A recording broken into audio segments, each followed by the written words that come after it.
जांजगीर चांपा जिले के temple city Seoni Narayan में इन दिनों करोड़ों की कोटवारी जमीन दूसरी पीढ़ी तक भूमाफियाओं के हाथों कोड़ी के मोल बेची जा रही है, जिस पर राजस्व अधिकारी मौन साधे हुए हैं। इससे कई तरह के संदेह को भी बल मिलता है।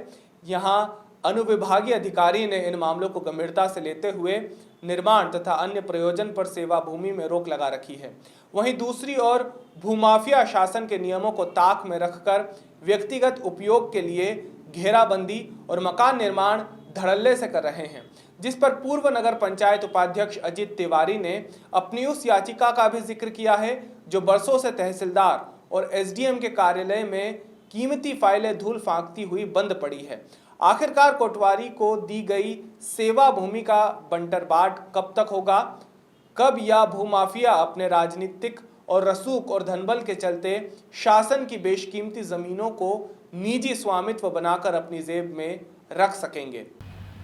पिछले पंचवर्षीय में नगर पंचायत पूर्व उपाध्यक्ष रहा और उसी समय से मेरे सामने में ये प्रत्यक्ष मेरी ज़मीन के सामने वाली ज़मीन जो कोटवारी ज़मीन है, जिसे प्रकाश कोटवार ने उस ज़मीन को कई लोगों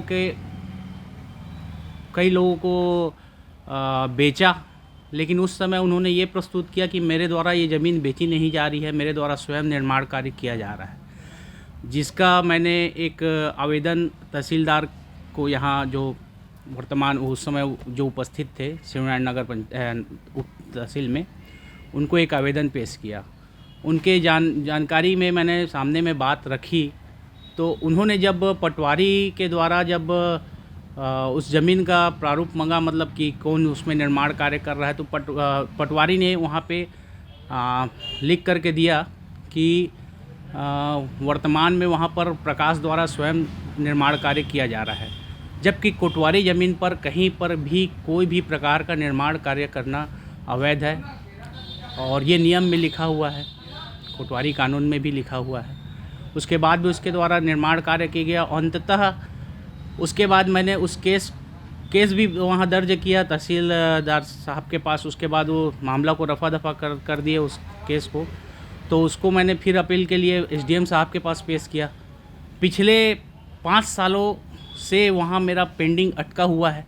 कोटवारी मामले में मेरा केस जो है, कोई प्रकार का कोई निर्णय किसी सक्षम अधिकारी के द्वारा नहीं लिया जा रहा है और ना ही कोई उसमें कोई हस्तक्षेप करके कोई कानूनी कार्यवाही की जा रही है, जो कि मैं खुद हैरान हूँ कि इतनी बड़ी मतलब सरकारी ज़मीनें, जो इतनी मूलतः ज़मीनें और शिवनारायण के अंदर में मैं तो बोलता हूँ करोड़ों अरबों की ज़मीनें हैं वो आज के डेट में, उसके बाद भी सरकारी जितने भी यहाँ के उपस्थित कर्मचारी हैं, साहब शिकारी हैं, उनके द्वारा कोई प्रकार का उनके ऊपर कोई कार्यवाही नहीं किया जा रहा है। किसी प्रकार का उन पर दोषारोपण मतलब उचित कार्यवाही न करते हुए मामले को दबाने की प्रयास की जा रही है।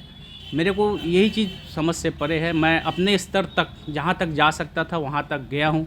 मेरा आज भी एसडीएम साहब के समक्ष मामला अटका हुआ है और आदेश के लिए लटका हुआ है। पता नहीं एसडीएम साहब को क्या चीज़ ऐसा चाहिए कि उसमें कोई प्रकार का उसमें आदेश नहीं कर पा रहे हैं। मुरली नायर की रिपोर्ट।